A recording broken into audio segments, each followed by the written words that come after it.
Saling, and I've been a member of Sacred Circles, MoonSisters, now for almost 18 years. I've been a leader of a group for almost 15 years.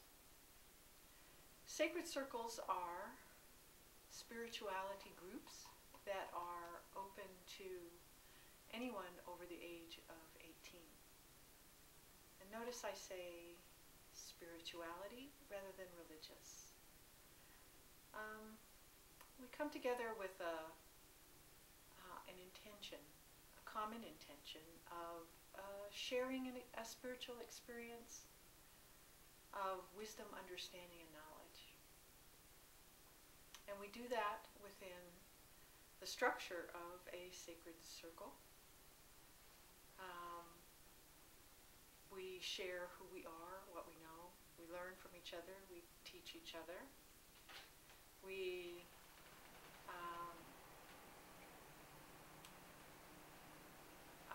expand our consciousness, so to speak, with the help of each other. We may, each group, of which there's 9 groups this year, 2012, and 10 leaders. Each group decides what they want to do within their circle once a month during the year. We open up in January for new members, and all we ask is for a commitment to come to each meeting once a month. And then we decide what to do. Sometimes we can do a book, sometimes we do a video, we do cards. It's really pretty much unlimited. Sometimes it'll just be individuals that will present something that they know about, all done within the structure of a sacred circle. They've been, these groups have expanded from one that started in 1994 on a lovely fall day in Gray Eagle, California, where a group of 7 of us got together just to enjoy the day. We, had our bathing suits and food and, just gathering together for a nice outing of a day. But one of our ladies that came, her name was Linda Hicks, wanted to show us her method, her system of spirituality. And so we gathered together in this little cabin, and she created a sacred circle for us. We watched a video, and then we had a discussion, and all of us really enjoyed it. Can you tell me what video it was that you watched, and did it inspire you? Yeah, it was called The Burning Times. Yes. And it was very inspirational. Actually, it was not only inspirational, but enlightening for me. It shared kind of a growing modern trend towards women's circles. And it also talked about how women's circles in past history had been seen as a threat by some. Some circles were forbidden. Some people were declared heretics and branded as witches, etc. And now there seems to be a trend where they're coming back with the concept of having a connection, a community. So after we got done with Linda's Sacred Circle and our video, and we all really enjoyed it, we decided to do it once a month. And of course, it just seemed to make sense. Well, what day of the month do we pick? So we decided to try on the full moon. And that led into the name of MoonSisters.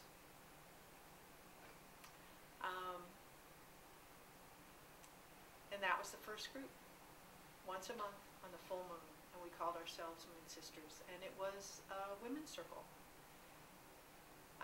Sandy, what year was that? That was 1994. My, how time flies. Um, Now we have 9 groups. For many years it was MoonSisters, but in the recent about 3 years ago, one group opened up to having men.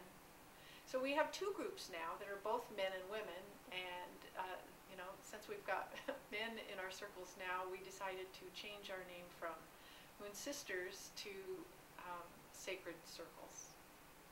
And the original group, what was the longevity of that group? Was it 8 years? Was it longer? What was the longevity of the original group? Well, the commitment to the circle is only 1 year at a time. Well, let's see. Linda started leading more groups. Kind of the word got out, and people said, "Hey, I want to do that too." So Linda actually she was leading 1 group a week, which quickly became kind of overwhelming when you have a job and children and all that sort of thing. So she taught a few of us how to create Sacred Circle, and then we added more groups. As far as the individuals that, the original individuals that were there on that fall day in 1994, I'm the only one left. People have moved. Linda had to move to Oregon. Another woman, a good friend that I stay in close contact with, moved to Florida.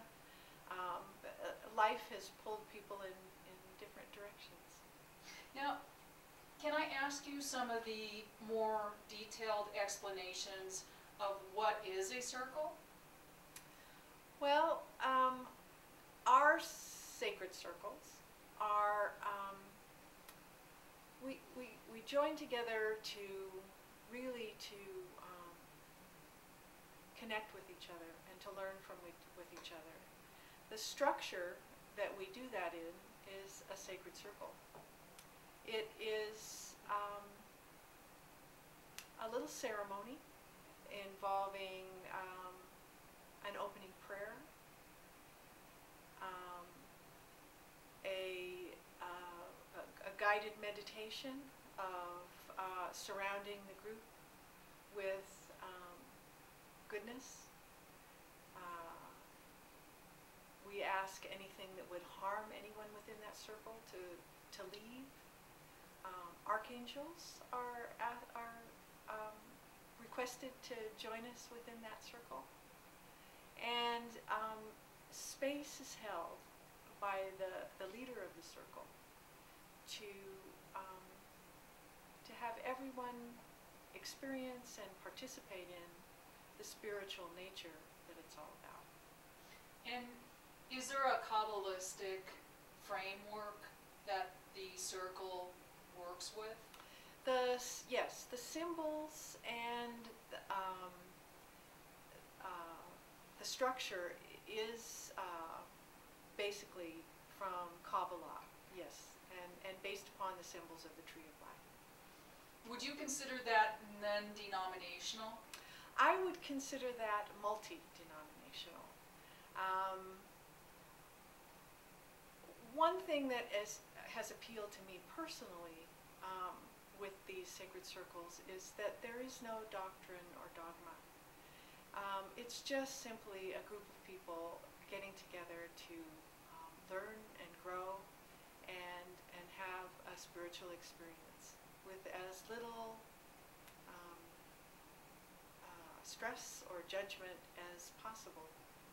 So in my experience with the MoonSisters group, I found that there was kind of a format of selecting perhaps a book, and usually the book had some relevance to growing spiritually, perhaps learning a down-to-earth skill of improving oneself so that the world becomes more beautiful, if you will, because I see when I improve myself, my world becomes more beautiful.